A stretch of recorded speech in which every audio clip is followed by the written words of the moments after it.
Ya, cukup plagiat, niru saja, jiplak apa yang telah diajarkan Nabi dan para sahabatnya. Sudah, jangan berinovasi di situ. Masalah dunia silahkan, sepanjang itu tidak menyelisihi agama Allah, tidak ada keharaman di dalamnya, maka silahkan. Nah, di antara tuduhan mereka juga tentang modern ini, para akhwat, ya, mereka nggak mau mengikuti perkembangan zaman, yaitu jilbab-jilbab model-model kekinian, ya kan, sing kok pocong lho, cekek-cekek ini. Hah?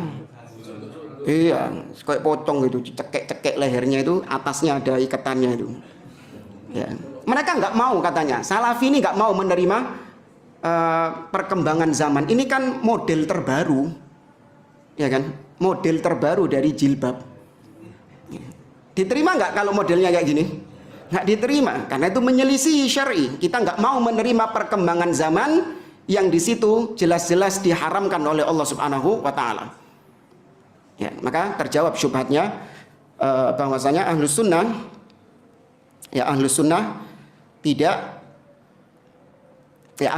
tidak menolak secara total perkembangan zaman, namun juga tidak mentah-mentah menerima kemajuan zaman. Yang penting tadi kita berdiri di atas 3 landasan: kitabullah, sunnah Nabi SAW, dan apa yang dipahami oleh para salaf. Kata Syekhul Islam Ibnu Taimiyah rahimahullah, innamal muttaba' fi ifbati ahkamillahi ta'ala kitabullah wa sunnatu rasulih sallallahu alaihi wasallam wa sabilus sabiqinal awwalin. Fala yajuzu ithbatu hukmin syar'iyyin biduni hadhil usul thalatha la nassan wala istinbatan bihal. Intaha kalamu rahimahullah. Kata beliau, sesungguhnya yang diikuti dalam masalah agama, dalam menetapkan hukum-hukum agama cuma 3: kitabullah, sunnah Nabi SAW, dan jalannya generasi awal umat ini. Maka tidak boleh seseorang menetapkan sesuatu di dalam agama ini kecuali dengan 3 hal tadi. Nggak boleh. Ya, itu patokan kita. Maka modern-modern yang ada berkembang sekarang diterima, namun tetap dikembalikan kepada 3 hal tadi. Kemudian tuduhan berikutnya. Ini kita singkat aja ya. Bahwasanya ahlus sunnah itu tidak mau menerima perbedaan. Nah, ini sering ini antum dengar ini. Ahlus sunnah itu tidak mau menerima perbedaan. Wis pokoknya ini opo jari pendapatnya iku sing paling bener. Orang pendapat orang lain dianggap salah, dianggap bid'ah, dianggap sesat. Pokoknya pendapatnya dia tok sing bener. Sering nggak dilontarkan kayak gitu? Iya. Maka ini masuk jenis yang apa? Dusta, benar, atau mujmal. Ada sisi benarnya, ada sisi salahnya.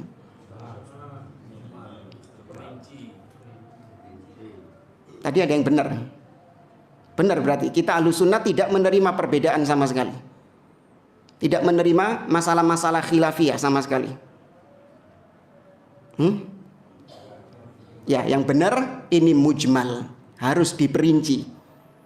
Kata beliau, in aradtum al-masail allati la yasughul khilafu fiha wallati qad nassal kitab was sunnah biwuduhin fi hukmiha wa ajma'al ulama'u 'alaiha fana'am.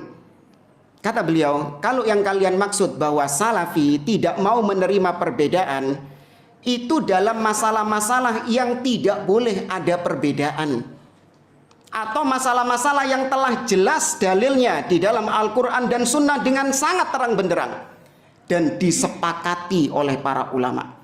Kalau ada yang berbeda pendapat di situ, iya kita nggak mau menerima perbedaan itu.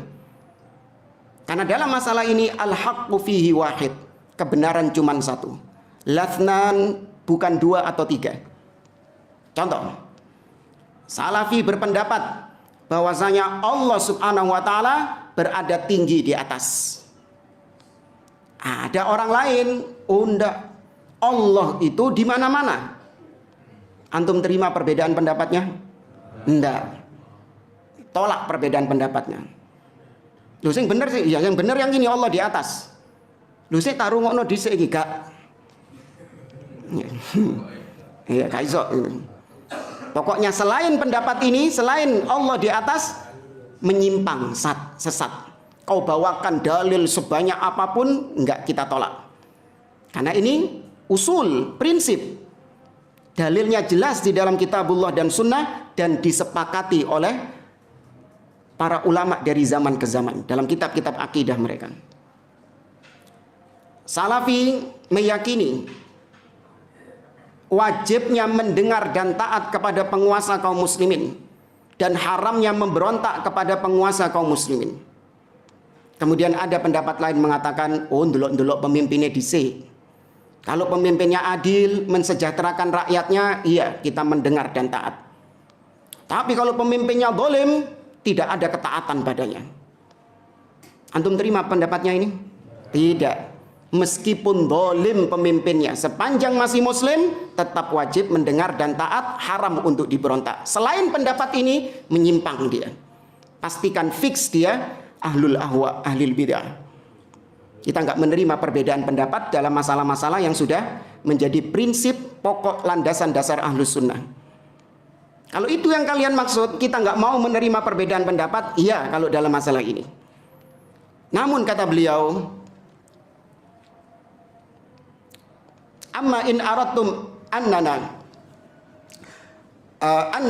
ahadiyut tawajjuh fima yasuhul khilafu fihi minal masail al-ijtihadiyah fakalla.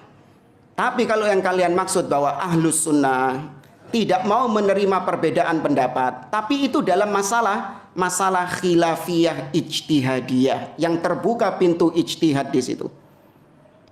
Kalau kalian tuduh kami nggak mau menerima perbedaan pendapat dalam masalah ijtihadiyah, fakalla, kami gak koyok ngono. Ahlus sunnah tidak seperti itu. Wadunakum al-kutub, kata beliau. Silakan baca kitab-kitab para ulama. Ya, terutama kitab-kitab yang membahas tentang fikih biasanya. Tentang masalah-masalah fikih yang banyak terjadi khilaf. Pasti disebutkan pendapat madhab Syafi'i demikian, ya pendapat Imam Abu Hanifah demikian, pendapat madhab Maliki demikian dan seterusnya. Ya pasti disebutkan karena itu adalah ranah-ranah khilafiyah, ranah ijtihadiyah. Ya meskipun kita berpegang dengan satu pendapat, akan tetapi pendapat yang lain tetap kita hormati dia yang menyelisihinya tidak keluar dari ahlus sunnah. Yang menyelisihinya tidak dikatakan menyimpang dan sesat. Ya, karena ini masalah apa? Ijtihadiyah. Ya, Ustaz, gimana membedakan masalah yang disepakati dan masalah yang ijtihadiyah tadi? Gimana cara membedakannya? Ya belajar. Ya, baca kitab-kitab akidah. Ya, pelajari kitab-kitab akidah. Karena di situ ditulis poin-poin, landasan-landasan dan prinsip-prinsip ahlus sunnah di situ. Yang tidak boleh ada khilaf di dalamnya. Barang siapa yang mengkhilafinya, menyelisihinya, maka fix kita nggak menerima khilaf seperti itu. Kemudian yang berikutnya, yang ketiga, mereka mengatakan yaqulun innakum tajhalunal waqi'. Kata mereka, kalian wahai salafiyin, kalian itu jahil, nggak paham tentang waqi'. Apa waqi' itu? Realita. Kalian nggak paham tentang realita yang ada sekarang. Ini biasanya dilontarkan oleh orang-orang apa? Ikhwanul muslimin. Ya, oleh orang-orang pergerakan, ya, oleh orang-orang harokah. Karena mereka ini kan mengaku tahu tentang waqi', tahu tentang realita yang ada, perkembangan-perkembangan yang ada. Karena mereka ini kerjaannya tiap hari apa? Baca koran. Iya. Mereka tiap hari baca koran, nyimak media-media yang ada. Wah, ini sekarang Iran sedang begini, Rusia sedang begini. Ya. Apalagi yang di negeri kita. Sekarang ini berkoalisi dengan ini, partai ini berkoalisi dengan ini. Itu kata mereka waqi'. Kita salafi dituduh tidak paham waqi', tidak paham realita. Ya, kita singkat saja di sini. Kalau yang kalian maksud waqi', realita, bahwasanya salafi nggak paham realita, adalah seperti yang kalian katakan tadi. Bahwasanya salafi tidak mengikuti perpolitikan-perpolitikan yang ada, ya tidak mengikuti berita-berita yang berkembang sekarang ini? Maka kita jawab, na'am, iya. Tidak sebagaimana kalian. Ya, kalian menghabiskan waktu untuk mengikuti perkembangan-perkembangan yang kata kalian waqi' ini, padahal kalian banyak jatuh dalam perkara-perkara yang diharamkan oleh Allah Azza wa Jalla. Karena nonton-nonton berita, baca-baca koran seperti itu, kemudian membangun kesimpulan-kesimpulan sendiri, ini kekeliruannya dua, kata beliau. Yang pertama, naqlu ghairi musaddaq. Dia pasti akan menukil ucapan orang-orang yang nggak jelas statusnya. Ini yang bawakan berita, kebanyakan orang-orang apa? Kafir. Bukan orang fasik lagi loh. Kebanyakan yang membawa berita adalah orang-orang kafir. Saya lihat beberapa hari yang lalu podcast seorang dai harokah terkenal di negeri kita, atau yang dikenal dengan Ustadz Akhir Zaman. Ya. Dia dengan bangganya, dengan lantangnya mengatakan bahwasanya Raja Saudi itu adalah keturunan Yahudi, katanya. Ya. Baru dengar ini anak ini. Dia bilang Saudi itu adalah keturunan Yahudi semuanya, raja-rajanya itu. Dari mana sumbernya? Washington Post. Sumbernya dari mana? Washington Post. Uang apa Washington Post ini? Orang kafir. Kok bisa ditelan mentah-mentah kemudian menuduh Muslim, Raja Saudi ini Muslim, dituduh Yahudi sama dia.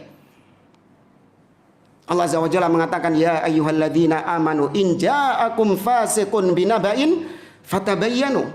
Wahai orang-orang yang beriman, apabila datang kepada kalian berita dari orang yang fasik, tuh fasik saja, ya, kalau mendatangkan berita harus kita cross check. Apalagi tingkatannya apa? Kafir. Min babi aula, berarti lebih layak untuk di cross check. Bahkan ditolak harusnya persaksian orang-orang kafir demikian. Kok ini diterima mentah-mentah kemudian dilemparkan kepada kaum muslimin? Ini kekeliruan yang pertama. Itu yang kalian anggap paham fikih waqi', PPN di fikih waqi' itu. Ya. Kemudian yang kedua, kekeliruan mereka adalah ketika mereka suka membaca berita-berita, koran-koran, mereka akan menyimpulkan hukum dengan dugaan-dugaan mereka.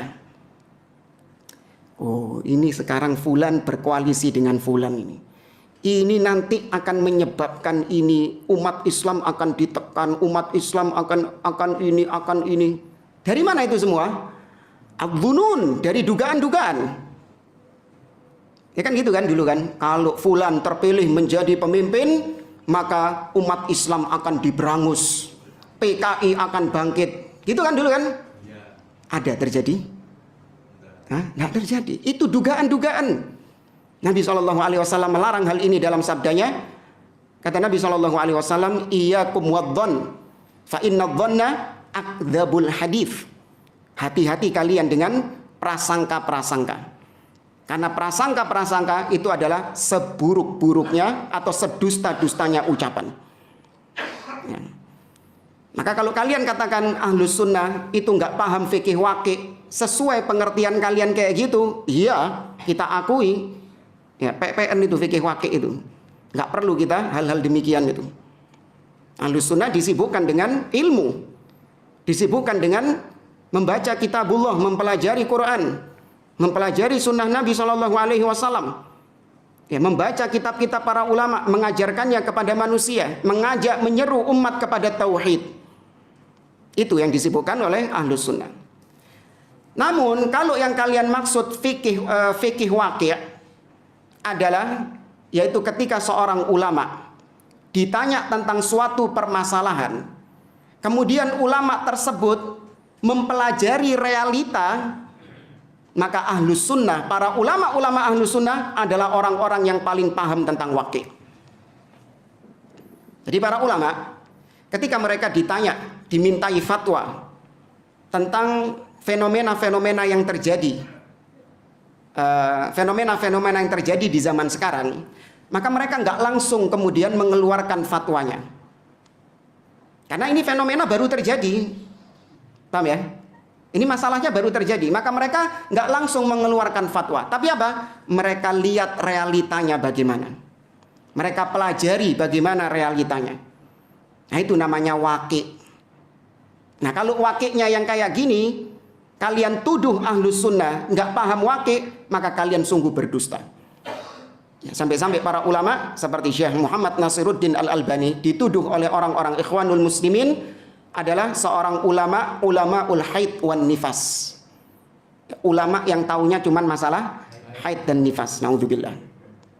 Nggak paham waqi', nggak paham politik, perune mek haid sama nifas. Ini ucapan-ucapan kotor mereka itu. Tapi kalau ahlus sunnah membantah mereka dengan bantahan yang keras, wah langsung gempa, mereka langsung beledok. Wow, kok kasar, kok keras, nggak ada akhlaknya, nggak ada hikmahnya. Padahal mereka sendiri ketika menuduh ulama ahlus sunnah luar biasa tuduhannya. Dan maka ulama-ulama ahlus sunnah merupakan ulama-ulama yang paham tentang waqi', karena mereka pelajari terlebih dahulu realitanya. Seperti misalnya contoh ya, ini nggak ada di sini. Ulama ditanya tentang ya apa hukumnya apa pembayaran yang cashless kayak sekarang ini, GoPay, OVO. Iya situlah. Ini kan perkara baru bukan? Masalah baru. Ya, ulama nggak ngikuti perkembangan secara langsung itu nggak ngikuti. Maka mereka pelajari terlebih dahulu. Apa sih? Dalemannya apa sih OVO ini? Transaksinya itu apa saja sih?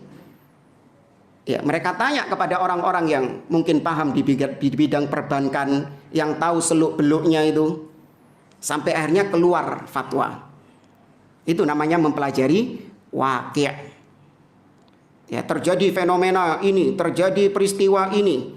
Ya, terjadi fenomena ini, mereka pelajari terlebih dahulu. Kenapa fenomena ini muncul? Kemudian apa di balik fenomena tersebut? Sampai akhirnya baru kemudian mereka berbicara. Baru mereka speak up.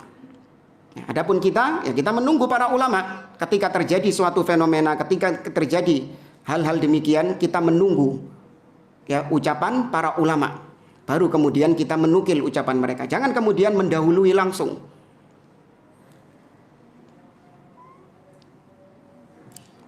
Kemudian yang berikutnya, habis dah. Kurang berapa menit?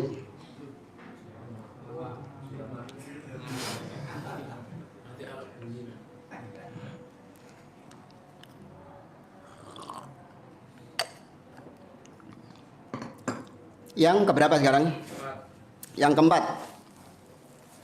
Yaqulun, mereka mengatakan, innakum ahlu ghuluwin fil hukam. Kalian ini wahai salafi adalah orang-orang yang ghulu dalam menyikapi pemimpin. Ini masuk tuduhan yang mana ini? Dusta. Ini masuk tuduhan dusta. Kita dianggap ghulu dalam masalah menyikapi pemimpin, penguasa. Tapi bisa juga dibawa ke arah mujmal. Bisa diperinci juga. Karena ucapan mereka itu tadi suka bersilat lidah. Ahlul bid'ah itu. Kata beliau, "Madza turidun bi annana ahlu ghuluwin fil hukam?" Coba tanya tabayun dulu. Apa yang kalian maksud bahwa kami salafiyin adalah orang-orang yang ghulu dalam masalah kepemimpinan, dalam menyikapi pemimpin? Aturidun annana nasma'u wa nuti'u lil hakim fi maksiatillah. Apakah maksud kalian kami hulu kepada pemimpin, yaitu kami taati semua perintah pemimpin meskipun itu maksiat kepada Allah? Kalau itu yang kalian tuduhkan, kata beliau, kalla wallah, ahlus sunnah tidak seperti itu demi Allah.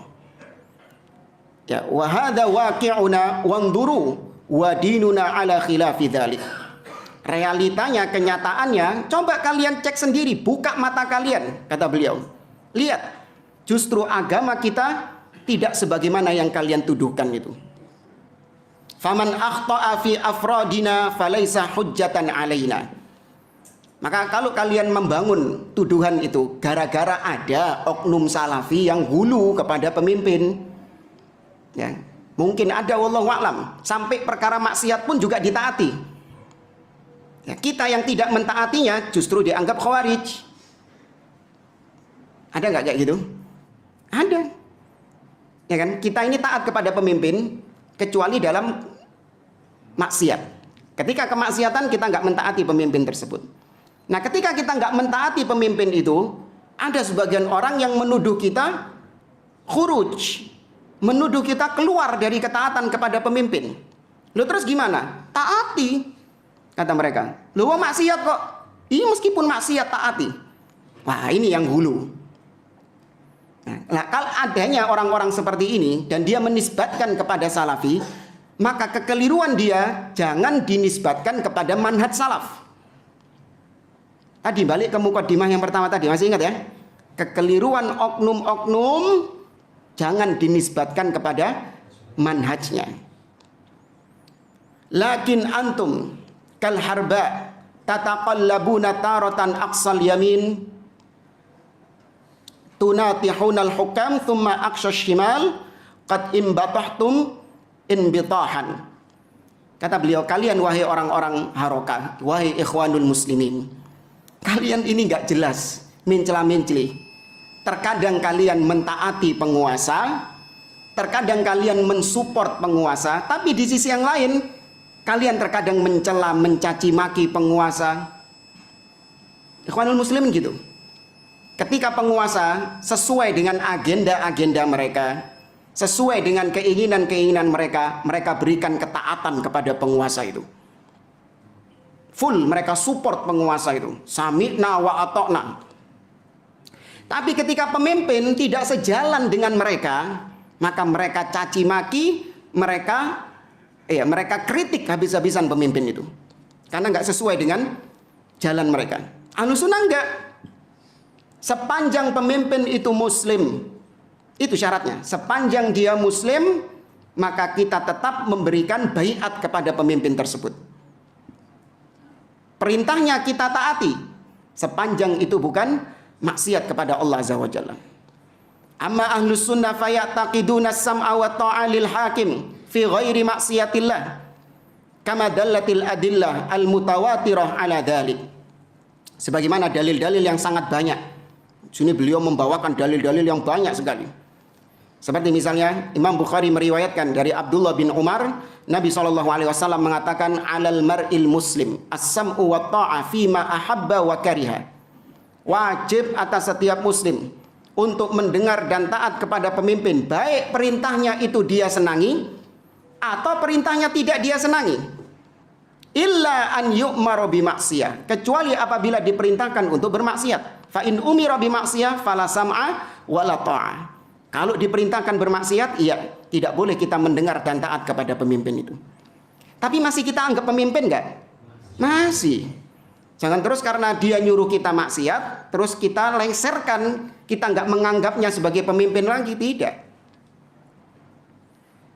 Kemudian Imam Muslim meriwayatkan dari Auf bin Malik, Nabi SAW mengatakan, ala man waliya alaihi walin fara'ahu ya'ti syai'an min maksiatillah falyakrah ma ya'ti min maksiatillah wala yanza'anna yadan min ta'ah. Kata Nabi SAW, ketahuilah, barang siapa yang Allah jadikan sebagai pemimpin, kemudian dia melihat sesuatu yang tidak dia sukai dari pemimpin itu, yaitu berupa maksiat, maka hendaklah dia membenci maksiat itu. Namun tetap jangan melepaskan tanganmu dari baiat kepadanya. Tetap harus dianggap sebagai pemimpin meskipun dia bermaksiat. Maksiat itu menjadikan orangnya kafir enggak? Enggak. Nah, di sini Syekh Abdul Aziz Ar-Royis banyak mendapatkan hujatan dari orang-orang Harokiyah, orang-orang Ikhwanul Muslimin. Gara-gara beliau pernah mengeluarkan statement, seandainya pemimpin berzina di televisi, ya seandainya pemimpin berzina di televisi, tetap kita mendengar dan taat kepada pemimpin itu. Ini heboh waktu itu. Padahal sahih enggak? Mikir antum. Jamaah, ada pemimpin berzina, terang-terangan dia berzina. Seandainya ya, ini kita nggak bicara siapa pemimpin yang beliau ngomong seandainya kok. Untuk menunjukkan betapa akidah ahli sunnah memang demikian. Seandainya pemimpin berzina terang-terangan, ya, maka tetap kita masih menganggapnya pemimpin atau tidak? Tetap. Karena zina ini menyebabkan dia kafir nggak? Tidak. Tapi kan dia terang-terangan, berarti dia menghalalkan. Oh, nggak ada konsekuensi kayak gitu. Terang-terangan itu nggak mesti menghalalkan. Ya. Baik. Nah, ini banyak ya dalil-dalil yang disebutkan oleh beliau. Nah, ini yang menarik, yaitu yang diriwayatkan oleh Ibnu Abi Syaibah tentang seorang yang bernama Abdullah bin Uqaim. Ya, Abdullah bin Uqaim. Dia pernah berada di Madinah sambil menepuk-nepuk kepalanya dan menaburkan pasir ke atas kepalanya.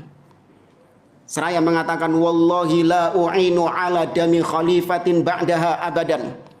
Ya, demi Allah, aku tidak akan lagi ikut-ikutan menumpahkan darah khalifah setelah ini.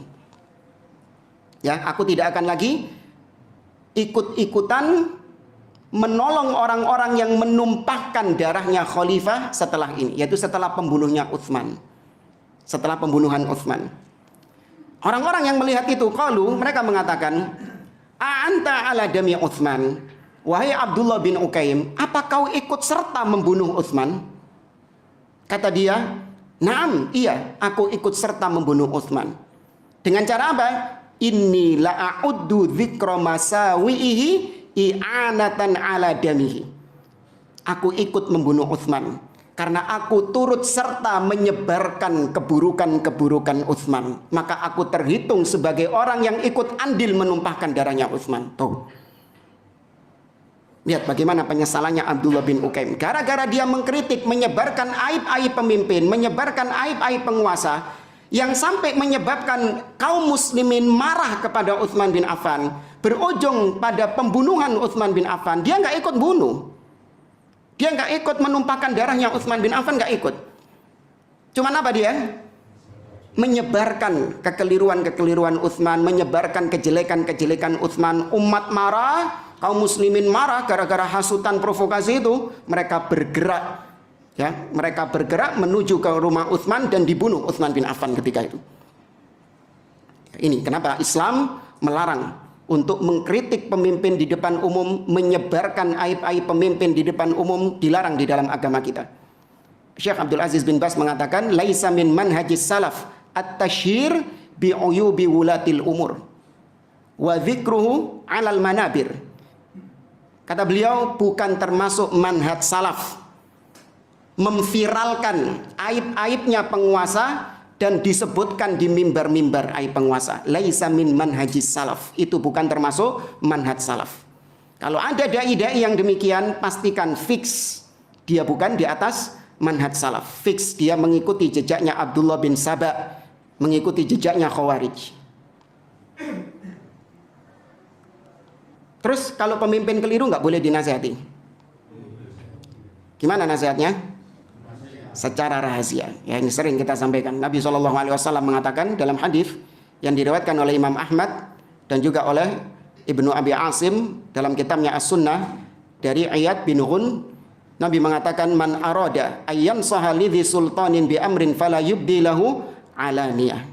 Barang siapa yang memiliki nasihat kepada pemimpinnya, maka jangan dia tampakkan terang-terangan. Walakin liyakhud biyadi. Hendaklah dia gandeng tangan pemimpin itu. Wa yakhluwa bihi, dan berdua-duaan dengannya. Fa in qabila minhu fadhak, kalau nasihatnya diterima maka itu yang diharapkan. Wa illa qad addal ladzi alaihi, namun kalau tidak diterima sudah cukup dia menunaikan tugasnya. Karena hanya sebatas nasihat, hidayah di tangan siapa? Allah Subhanahu wa taala. Cukup kau menunaikan tugasmu, memberikan nasihat, dia menjalankan atau tidak itu urusan Allah Subhanahu wa taala yang memberi hidayah. Bahkan Nabi SAW juga tidak ditugaskan untuk merubah. Saya coba sebutkan satu dalil jamaah yang memerintahkan kita untuk harus merubah pemimpin. Kalau pemimpinnya nggak berubah, kita dosa. Sebutkan satu dalil. Nggak ada. Orang-orang itu gitu. Kalau pemimpin nggak berubah, itu seakan-akan mereka tuh berdosa besar gitu. Harus berubah pemimpin ini. Makanya mereka melakukan paksaan-paksaan kepada pemimpin. Mereka mengancam pemimpin. Oh, kalau gak dituruti, menit teko luwe akeh maneh.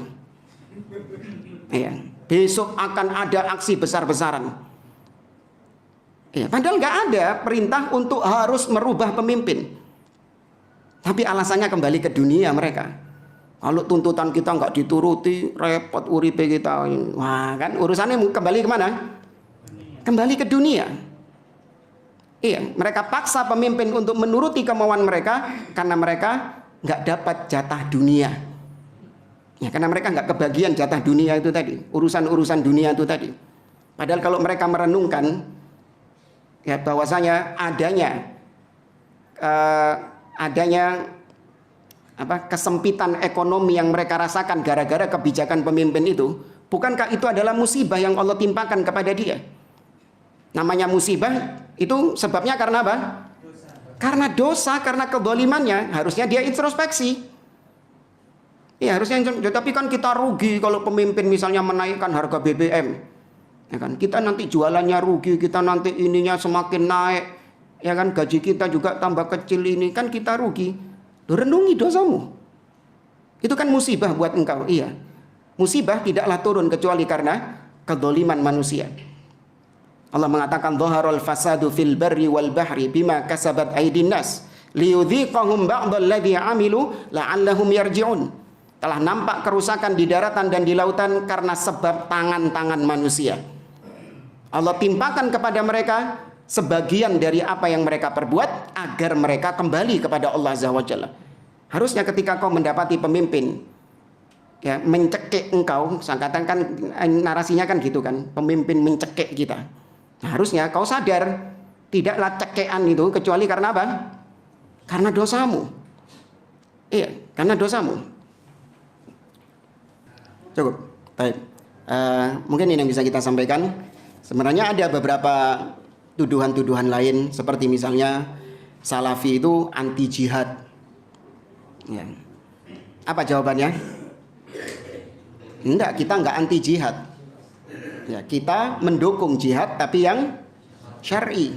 Adapun jihad yang enggak syar'i, enggak, kita enggak mau dukung. Sama seperti Salafi anti solawat. Ada enggak kayak gitu? Iya, Salafi anti ziarah kubur. Ada enggak kayak gitu? Iya, sama jawabannya. Ya, kita anti sama solawat yang syirik, solawat yang bid'ah. Namun kalau solawat yang syar'i, solawat yang diajarkan Nabi SAW, enggak, kita menganjurkan kaum muslimin untuk bersolawat kepada Nabi SAW. Ziarah juga gitu. Kalau yang kalian maksud ziarah yang syirik, datang ke kuburan wali, minta-minta kepada wali yang telah mati, iya, kami anti dengan ziarah seperti itu. Tapi kalau ziarahnya adalah untuk mendoakan yang mati dan mengingatkan yang hidup akan kematian, maka kita menganjurkan kaum muslimin untuk berziarah kubur. Ya. Saya kira ini wallahu taala alam. Kita akhiri subhanakallahumma wa bihamdik asyhadu an la ilaha illa anta astaghfiruka wa atubu ilaik. Sallallahu ala nabiyyina Muhammad wa ala alihi wa sahbihi ajma'in. Assalamualaikum warahmatullahi wabarakatuh. Itu tadi teman-teman bahasan yang disampaikan oleh Ustaz Umar Baladrap Hafidahullah. Semoga menjadi pencerahan buat teman-teman semua. Semoga istiqomah di atas Islam teman-teman. Allahu a'lam bishawab. Apabila ada kesalahan tolong dimaafkan. Semoga ceramah-ceramah ini membawa manfaat buat kita semua. Allahu a'lam bishawab. Subhanaka wa bihamdik. La ilaha illa anta astaghfiruka wa atubu ilaik. Assalamualaikum warahmatullahi wabarakatuh.